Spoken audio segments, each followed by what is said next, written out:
আসসালামু আলাইকুম। তো আজকে আমি আবারও ২টা খরগোশ কিনে নিয়ে আসছি। আর আগেও আমাদের খরগোশ ছিল, সেগুলো নিচের তাকে রাখা আছে। আর আজকে যেগুলো নিয়ে আসছি সেগুলো আমি উপরের তাকে রেখে দিছি।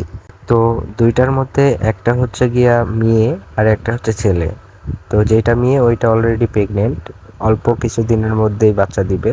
আর এখানে আমাদের যে আগের খরগোশটা আছে সেটা অলরেডি বাচ্চা দিয়ে দিছে, আর বাচ্চাটাও অনেক বড় হয়ে গেছে। তো দেখতেই পাচ্ছেন বাচ্চাগুলো কত সুন্দর আর কত বড় হয়ে গেছে। আজকে বাচ্চার 25 দিন বয়স চলতেছে। তো আমাদের সর্বমোট এখন 6টা খরগোশ আছে। আমাদের কাছে টোটাল আজকের 2টা ধরে 10টা খরগোশ থাকতো, কিন্তু দুঃখের বিষয় যখন বাচ্চার 15 দিন বয়স হয় সেই সময় 4টা বাচ্চা আমাদের কুত্তায় খেয়ে ফেলছে। তো তখন অনেক কষ্ট লাগছিল, কিছুই করার নাই। তো যাই হোক, আলহামদুলিল্লাহ এখন অলরেডি 6টা হইছে। আগামীতে ইনশাল্লাহ এর থেকেও বেশি হবে, দোয়া করবেন সবাই।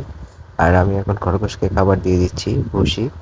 তো আমার খরগোশকে আমি ভুসি খাওয়াই, আর হচ্ছে গিয়া দানা খাবারের মধ্যে ভুসি খাওয়াই।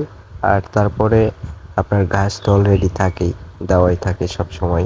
তো আপনারা যারা খরগোশ পালন করতে চান তারা করতে পারেন। খরগোশের পিছনে তেমন একটা খরচ নাই, খুব সীমিত খরচ, শুধুমাত্র ভুসিটাই খাওয়ানো। চাইলে আপনি ভুসি নাও খাওয়াতে পারেন, শুধু ঘাস দিয়ে আপনি খরগোশ পালন করতে পারবেন। অল টাইম ঘাস দিয়ে রাখলে ঘাসই খাবে ওরা। তো ভালো থাকবেন সবাই, আজকের ভিডিওটা এখানেই শেষ করতেছি।